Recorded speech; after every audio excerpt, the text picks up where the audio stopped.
Hello, have you ever made promises that you failed to fulfill? And what feeling did you get?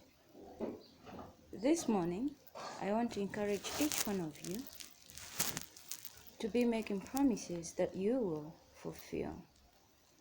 I'll be talking about why we promise people, what happens when the promises are broken, and how we can promise and fulfill it. We promise people in order to gain their trust, and most importantly, to get what we want from them, not knowing that the promises that we've made, they've been kept in their hearts. And then when time comes, we fail to fulfill those promises, it breaks their heart. And then what happens after we break their hearts? People lose their trust in us because they feel they've been cheated, which lead to negative attributes that can cause harmful action. Not only they feel brokenhearted, but you also feel uncomfortable. We learn from the Bible in the story of Peter, where Jesus told him that he would deny him. But Peter insistently said he couldn't deny Jesus. When time came, Peter denied him, just as Jesus Christ said.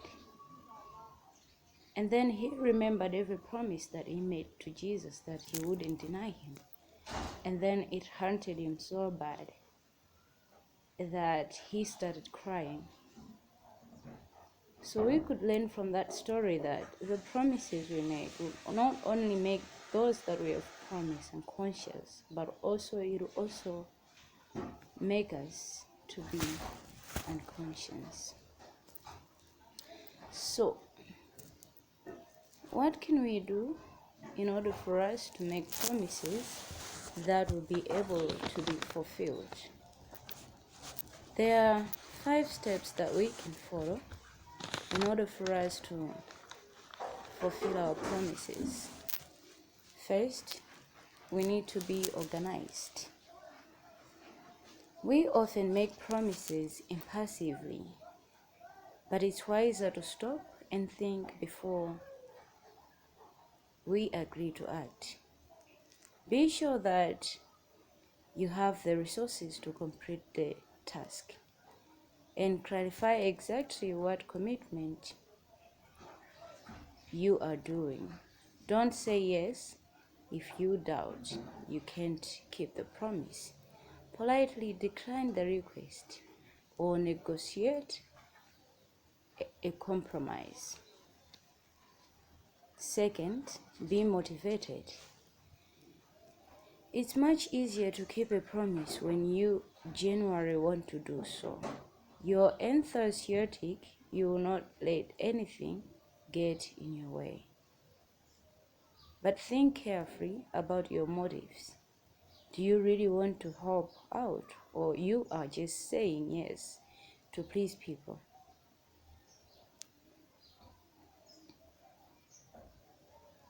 Ask questions and understand the impact your action might be. Is this a greater purpose that you can focus on that will motivate you to deliver? Third, don't overpromise. There will always be occasions when you know that you can't deliver. So just be honest about it. It can be painful to turn down a request for help or to admit that you don't have the ability to do so than to risk giving people false hopes. Be principled. People sometimes excuse their promise breaking by claiming something like, well, that's business, or it's okay. John won't mind me missing his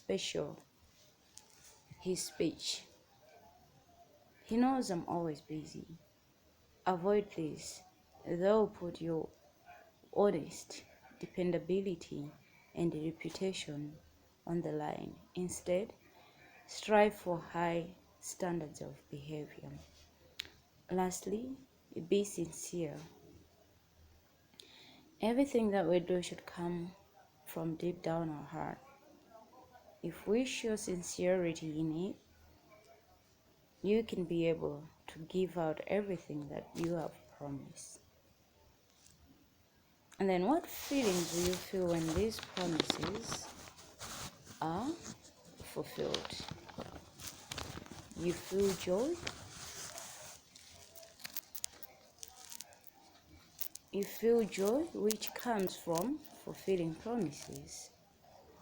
But also those people that you have promised increase their trust in you.